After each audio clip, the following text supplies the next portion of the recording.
નમસ્કાર. ચાલો આજે એક એવા તબીબી વિષય પર વાત કરીએ જે ગંભીર છે પણ જેના વિશે જાણવું ખૂબ જ જરૂરી છે. આપણે વાત કરીશું પોસ્ટપાર્ટમ હેમરેજ વિશે, એટલે કે પ્રસૂતિ પછી થતા ભારે રક્તસ્રાવ વિશે. આપણે આને એકદમ સરળ અને સ્પષ્ટ રીતે સમજવાની કોશિશ કરીશું. સામાન્ય રીતે બાળકનો જન્મ પછીનો જે સમય હોય છે એ દરેક પરિવાર માટે ખુશીઓ અને ઉલ્લાસથી ભરેલો હોય છે, ખરું ને? આ એવી ક્ષણ છે જેની દરેક જણ ખરેખર ખૂબ આતુરતાથી રાહ જોતા હોય છે. પણ ક્યારેક એવું બને છે કે આ ખુશીની ક્ષણો અચાનક ચિંતામાં પલટાઈ જાય. અમુક અણધારી મેડિકલ સમસ્યાઓ ઊભી થઈ શકે છે અને આજે આપણે એમાંથી જ એક સૌથી ગંભીર સમસ્યા વિશે વાત કરવાના છીએ. તો આખરે આ પોસ્ટપાર્ટમ હેમરેજ, જેને શોર્ટમાં PPH પણ કહેવાય છે, એ છે શું? જુઓ, મેડિકલ ભાષામાં તો એની એક ચોક્કસ વ્યાખ્યા છે કે કેટલું લોહી વહી ગયું. નોર્મલ ડિલિવરીમાં 500 ml કરતાં વધુ અને સિઝેરિયનમાં 1000 ml કરતાં વધુ. હવે આ આંકડા સાંભળીને થોડી ચિંતા થાય એ સ્વાભાવિક છે, પણ સૌથી મહત્વની વાત એ છે કે આ એક એવી સ્થિતિ છે જેને યોગ્ય સમયે યોગ્ય સારવારથી ચોક્કસપણે કાબૂમાં લઈ શકાય છે. પણ ખબર છે, આ આંકડાઓ કરતાં પણ વધુ અગત્યનું શું છે? માતા કેવું અનુભવી રહી છે એ. જો ઓછું લોહી વહવા છતાં માતાને ચક્કર આવવા, બહુ જ નબળાઈ લાગવી કે શ્વાસ લેવામાં તકલીફ પડવા જેવા લક્ષણો દેખાય ને, તો એને પણ PPH જ ગણવામાં આવે છે. એટલે કે અહીં દર્દીના લક્ષણો જ સર્વોપરી છે. તો સવાલ એ થાય કે આ PPH થાય છે શા માટે? વેલ, મેડિકલ એક્સપર્ટ્સ આ જટિલ સમસ્યાને સમજવા માટે એક બહુ જ સરળ ફ્રેમવર્કનો ઉપયોગ કરે છે, જેને 4 T's કહેવાય છે. ચાલો જોઈએ કે આ 4 T શું છે. આ ચાર્ટ જુઓ. એકદમ સ્પષ્ટ છે કે મોટાભાગના કેસમાં, એટલે કે લગભગ 70થી 80% કેસમાં PPHનું કારણ ટોન હોય છે. આનો સીધો મતલબ એ છે કે ગર્ભાશયના સંકોચાવાની શક્તિમાં કોઈક સમસ્યા છે. બાકીના કારણો પ્રમાણમાં ઘણા ઓછા જોવા મળે છે. તો પહેલું અને સૌથી કોમન T છે ટોન, જેને યુટેરાઇન એટોની પણ કહે છે. થાય એવું કે બાળક અને પ્લેસેન્ટા બહાર આવી જાય પછી ગર્ભાશય એકદમ મજબૂત રીતે સંકોચાઈને લોહીની નળીઓ બંધ કરી દેવી જોઈએ. પણ જ્યારે આવું નથી થતું ત્યારે ભારે રક્તસ્રાવ ચાલુ જ રહે છે. બીજો T છે ટ્રોમા, એટલે કે શારીરિક ઈજા. ડિલિવરીની પ્રોસેસ દરમિયાન જન્મમાર્ગમાં, એટલે કે ગર્ભાશયમાં, સર્વિક્સમાં કે યોનિમાર્ગમાં ક્યારેક ચીરા પડી શકે છે. જો આ ચીરા મોટા હોય અથવા તરત જ ધ્યાનમાં ન આવે તો એ પણ ભારે રક્તસ્રાવનું કારણ બની શકે છે. ત્રીજો T છે ટિશ્યુ.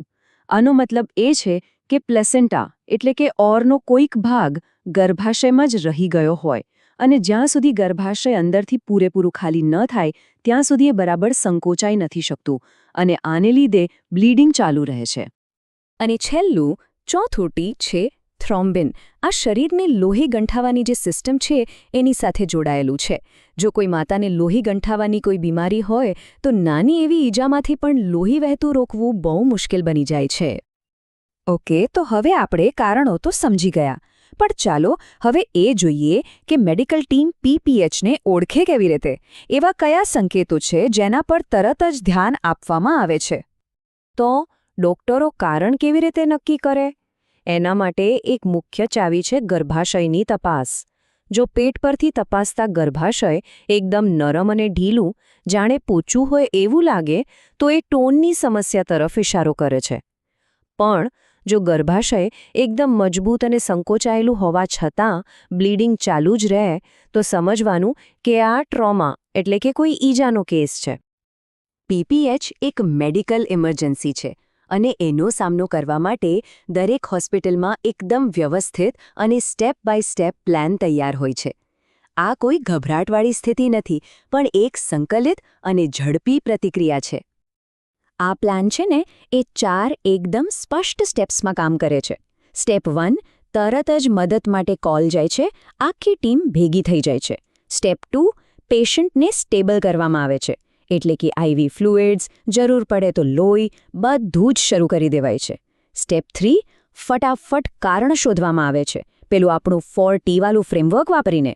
અને સ્ટેપ 4, જેવું કારણ મળ્યું બસ એની જ ટાર્ગેટેડ ટ્રીટમેન્ટ શરૂ. અને સૌથી સારી વાત એ છે કે ટ્રીટમેન્ટ પ્લાન સીધો જ કારણ સાથે જોડાયેલો છે. 4Tમાંથી જે પણ કારણ હોય એના માટે એક ચોક્કસ અને અસરકારક સારવાર મોજૂદ છે. જે સૌથી સામાન્ય કારણ છે ટોન, એના માટે સારવારના સ્ટેપ્સ એકદમ ક્લિયર છે. પહેલાં, ગર્ભાશય સંકોચાય એના માટે પેટ પરથી મસાજ કરવામાં આવે છે. પછી ઓક્સિટોસિન જેવી દવાઓ આપવામાં આવે છે.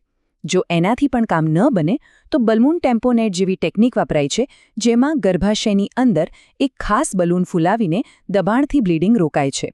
અને છેવટે સર્જિકલ ઓપ્શન્સ, અને જો જીવ બચાવવાનો પ્રશ્ન હોય તો અંતિમ ઉપાય તરીકે હિસ્ટેરેક્ટોમી એટલે કે ગર્ભાશય કાઢી નાખવાની સર્જરી કરવામાં આવે છે. બાકીના 3T માટેના ઉકેલો તો એકદમ સીધા છે. જો ટ્રોમા હોય તો જ્યાં ચીરો પડ્યો હોય ત્યાં ટાંકા લઈ લેવાય છે. જો ટિશ્યુ રહી ગયું હોય તો એને સાફ કરીને કાઢી નાખવામાં આવે છે. અને જો થ્રોમ્બિનની સમસ્યા હોય તો લોહી ગંઠાવવામાં મદદ કરતા બ્લડ પ્રોડક્ટ્સ આપવામાં આવે છે. અત્યાર સુધી આપણે સમસ્યા અને એના ઉકેલ વિશે વાત કરી, પણ શું આ કટોકટીને બનતી અટકાવી શકાય? તો જવાબ છે હા, અને આ કદાચ આખી ચર્ચાનો સૌથી મહત્વનો ભાગ છે. PPHને રોકવા માટેની જે સૌથી બેસ્ટ પદ્ધતિ છે એને AMTSL કહેવાય છે. એનું પૂરું નામ છે active management of the third stage of labour. આ એક એવો પ્રોટોકોલ છે જે હવે દુનિયાભરની હોસ્પિટલોમાં એક સ્ટાન્ડર્ડ પ્રેક્ટિસ બની ગયો છે. આ AMTSLમાં 3 એકદમ સરળ પણ ખૂબ જ અસરકારક સ્ટેપ્સ છે. બાળકના જન્મ પછી તરત જ માતાને ઓક્સિટોસિનનું ઇન્જેક્શન આપવું. પછી પ્લેસેન્ટાને બહાર કાઢવા માટે નાળ પર હળવા હાથે ખેંચાણ આપવું. અને પ્લેસેન્ટા બહાર આવી જાય પછી ગર્ભાશયી મસાજ કરવી. બસ આટલું જ. અને આ સરળ પ્રોટોકોલનું પરિણામ શું છે? તમને જાણીને આશ્ચર્ય થશે કે AMTSL પોસ્ટપાર્ટમ હેમરેજનું જોખમ 60% જેટલું ઘટાડી શકે છે. આ ખરેખર બહુ મોટો અને પ્રભાવશાળી આંકડો છે. એ બતાવે છે કે સાચી પદ્ધતિથી નિવારણ કેટલું શક્તિશાળી હોઈ શકે. તો છેલ્લે એક સવાલ જે વિચારવા જેવો છે. જ્યારે પરિવારો અને દર્દીઓ આવી બધી પ્રક્રિયાઓ વિશે જાણતા હોય ત્યારે તેઓ પોતાને હેલ્થકેરમાં વધુ સારી રીતે ભાગ લઈ શકે છે અને ડોક્ટરો સાથે વધુ સારી રીતે વાતચીત કરી શકે છે. ખરેખર જ્ઞાન જ શક્તિ છે. ખાસ કરીને જ્યારે વાત જીવન બચાવવાની હોય.